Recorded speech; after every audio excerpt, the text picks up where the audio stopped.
Hello everyone, welcome to another technical deep dive.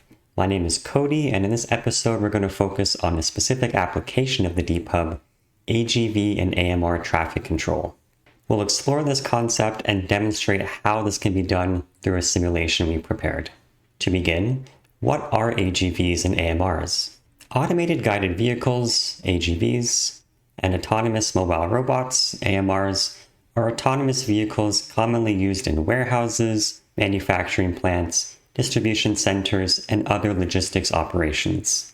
They are designed to transport goods, parts, or products within a facility or between different locations in a controlled environment.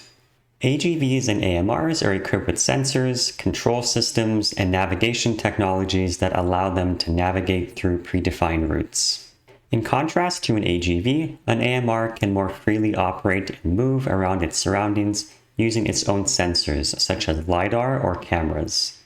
However, in most cases, AMRs also travel along fixed routes. In this video, we will focus on the navigation of these vehicles. Here in the admin UI, the simulation we've prepared illustrates the following scenario. There is a large production site with one AGV and one AMR that are being tracked with ultra-wideband technology.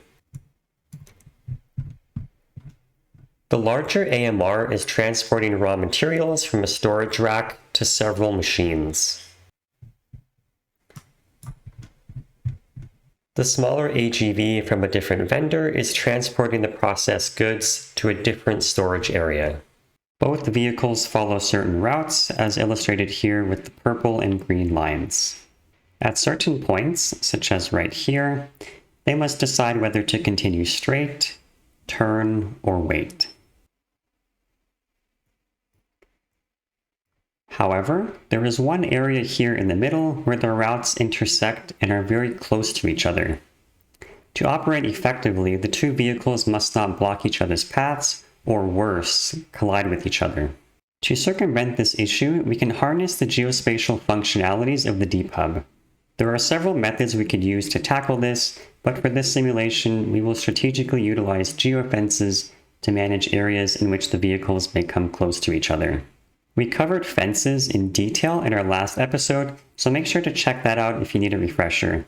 Link in the video description down below.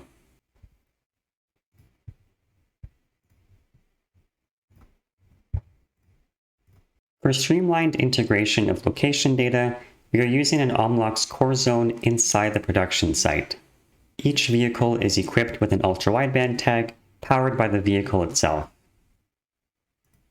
In the DeepHub, the vehicles are represented as trackables, and the two ultra-wideband tags are represented as location providers.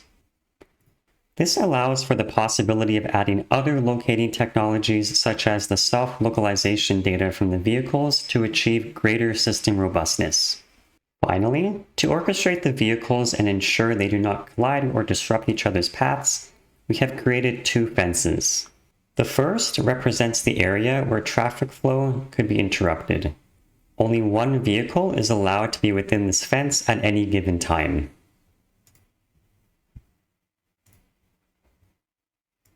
The second is a buffer area.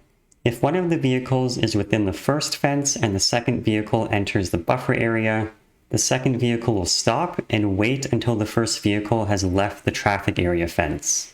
Let's begin the simulation and see this in action. As we can see, at certain junctures, the vehicles must decide whether to continue straight or turn along their routes. In addition, through the fencing mechanism of the DeepHub, we can control the flow of traffic and ensure the vehicles operate as efficiently as possible. This key area is free from any collisions or traffic blocks. What's going on here under the hood is quite simple. With each location update from each location provider, we are making two calls to the fence's fence ID provider's endpoint of the DeepHub REST API. One of them includes the fence ID of the traffic area fence, and the other includes the fence ID of the buffer area fence. If one location provider and its associated trackable is within the traffic area fence, and the other location provider enters the buffer area fence, the latter will pause and wait until the former has left the traffic area fence before continuing along its route, as we see here. Thanks to the interoperability of the DeepHub, we could even extend this scenario further to include more trackables such as forklifts and workers, as well as more location providers from other locating technologies such as Wi-Fi, BLE, or GPS. In this episode, we covered how to control AGV and AMR traffic through fences in the DeepHub. However, this is just one application for one use case. The beauty of the DeepHub lies in its flexibility. In future episodes, we'll explore other ways you can harness the geospatial functionalities of the DeepHub to solve other challenges. Thank you for watching. Please like and share this video if you found it helpful, and subscribe to our channel for more future DeepHub content.